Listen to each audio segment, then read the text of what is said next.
Dan Illman, Mike Beer, race number 10 at Kentucky Downs on Saturday. The grade 2, Franklin-Simpson. Let's throw up the field. These are 3-year-olds, straight 3-year-olds, going 6.5 furlongs on the turf. And as usual at Kentucky Downs, full field, evenly matched horses, should be a really strong betting race. The number 10, Point Me By, 7-2 on the morning line. Very lightly raced for Eddie Keneally, already a grade 1 stakes winner. He won the Bruce D at Arlington, formerly known as the Secretariat. Yeah, comes off of a pretty nice win where he set a nice trip, but he also ran very well. Then I don't know. This to me felt like a wide open race. I just didn't see a standout in the field. Timeform US projects the 1 Into the Sunrise as the potential pace setter. I agree.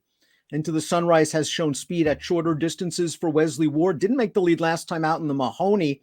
I think in this race, stretching out to 6.5, I'm sure there are questions about stamina for him, but I think he's got to go and try to make the lead. Yeah, I think his best running style is just to try to go forward from the start. We'll see how fast he has to go to get there. His stablemate next is the 6. He's also a horse with a lot of speed, but his speed comes going longer distances. So maybe Into the Sunrise can beat that horse to the front. Now, we've got some horses in this race coming in from overseas, including the 2. The Learjet, who is a first-time gelding, first time under the care of Brendan Walsh. This horse is a Group 2 stakes winner in England sprinting. That was in his second lifetime start as a 2-year-old. Last couple of races have not been very good. Could you argue he's getting a little bit of class relief here? Yeah, certainly you could. I mean, maybe this is just an easier spot for him. The question still remains. How good is he? Has he improved at all? I mean, this is a horse who, won the first 2 starts of his career as a 2-year-old and hasn't won since. So I'm always a little leery about horses like that. I realize he's been keeping good company over there lately, but he was also 50-1 in the Group 1 they ran him in 2 starts back. You want hot connections at a nice price? How about Joel Rosario, Steve Asmussen with the 3 county final coming off this effort at Woodbine, going 7/8 of a mile on the turf. This is the Greenwood Stakes county finals. The Gray going to try to get to the outside here, get some clean sailing, going to come with a run, gets beat ahead. This is a solid horse. Buyer speed figures maybe a little bit on the light side, but I can't really knock what he's done. Were you disappointed he didn't get there in this race? Yeah, I kind of am. I mean, he certainly runs well in here, but it's not like he doesn't have his chance at it. And at the end of the day, I would just say he's not quite good enough. He runs fine. I don't think if he runs that race back, he's that much of a factor in here. I loved the way Easy Time won the Marine over Synthetic 2 starts back for Mark Cassie at Woodbine, just tracked outside, very confidently ridden, much the best. We liked him in the Hall of Fame last time out. And just what happened in that race, he just didn't fire. Was it a situation where he was overmatched against those horses? Is he a better synthetic horse? Or maybe, just maybe, this cut back in distance is what he wants.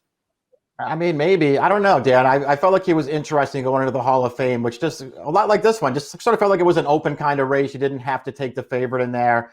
I didn't think this horse ran any good. I'm starting to think, and I also, for whatever reason, even though I picked him last time, I didn't even like his other turf race at Gulfstream, even though he just got beat. To me, I'm starting to feel like he's a better synthetic horse.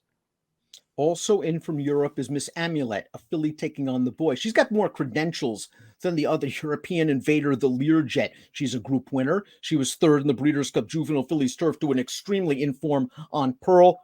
Her 2 races this year, Mike, they're not good. Not good at all. Yeah, I agree. That's a big problem for me. Taking her, they're going to run her against Colts again here, as they did last time in the July Cup, where she just didn't do anything. I don't know, Dad. I liked her as a 2-year-old and thought she ran well in the Breeders' Cup. I wonder if she can rebound. Next, the 6, interesting cutback candidate for Wesley Ward. He's got the stretch out sprinter on the rail. He's got this horse cutting back with speed. You'll note that at 6.5 at Kentucky Downs in the maiden win, sat just off another horse. I'm pretty sure that's what Johnny Velasquez is going to do. Velcro himself off of the other Ward and make his run when the real racing begins. Yeah, I think you're probably right. I liked his win here last year. That was first time turf for this horse. I thought he ran well in that race. And I actually liked his first 2 starts off the layoff this year, Dan. He was in that American turf on Derby Day, really fast pace, and he just went after it in there. He actually ran a lot better than it looks, even though he wound up finishing 11th. It's the tough part when evaluating this horse is his next race in the War Chant. he only faced 3 other horses and got absolutely loose on the lead before he sprinted on home. I still think he's pretty good. I like him cutting back. I think he's talented enough to go with these horses, and I think he might be an okay price.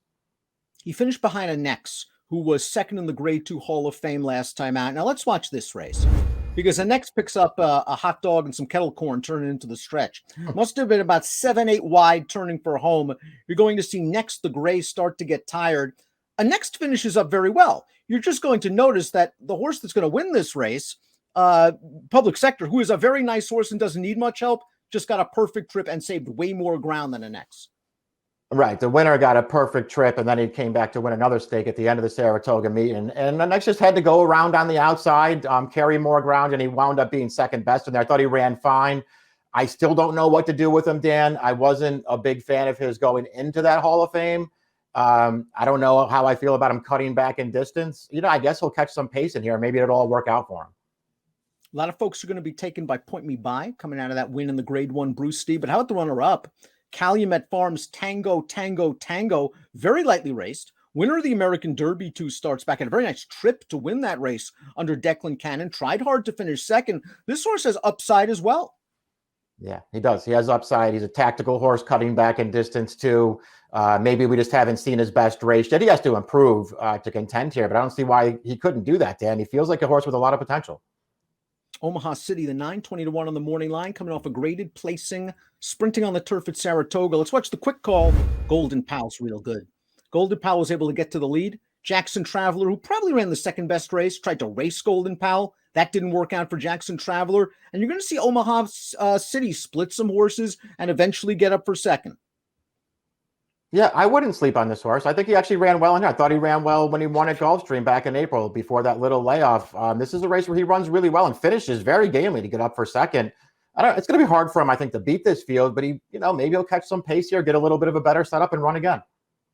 Strong win for Point Me By last time out in the Grade 1 Bruce D. Earned an 89 buyer speed figure. That figure puts him in very good stead.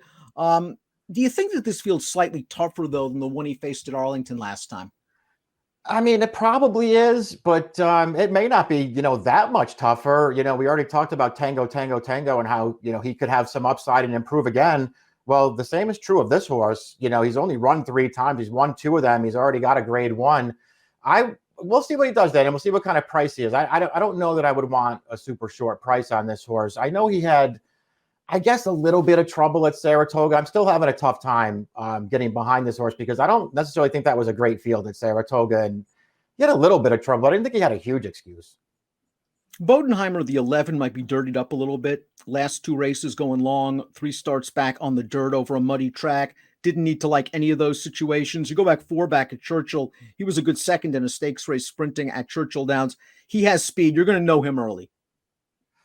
Yeah, that's true. We'll see how good this horse is. I don't know how good I think this horse is necessarily. He's got a stakes win early in his career going 5.5 at Keeneland, but he just got loose on the lead that day. Mystic Lake Derby winner, the 12, King of Miami, the last horse in the body of the race. Scored in the Mystic Lake Derby, kind of a blanket finish that day. Wasn't sure I was sold on that performance. Last time out in the Bruce D, maybe fell a little too far back early. Maybe. I mean, I don't know. We'll see. He's another horse who's too big a price for me to want to, sit here and knock. I'm not a big fan. I don't necessarily like any of his races, but maybe cutting back in distance will really work for him. Top pick time for the Grade 2 Franklin-Simpson Stakes. One of 5 graded races at Kentucky Downs on Saturday. Next, the number 6. You're going to be sitting right off of me, and there's a possibility that Bodenheimer is going to show speed as well. You might be sitting in the catbird seat. I think he can get the right trip in here, and I don't mind them cutting back in distance. I can't say that I love his last race, Dan, but I like all of his other turf races, so I'm happy to give him another chance. 610.97 for Mike, 110.87 for me. We go with Wesley in the Grade 2 Franklin-Simpson Stakes at Kentucky Downs. Good luck.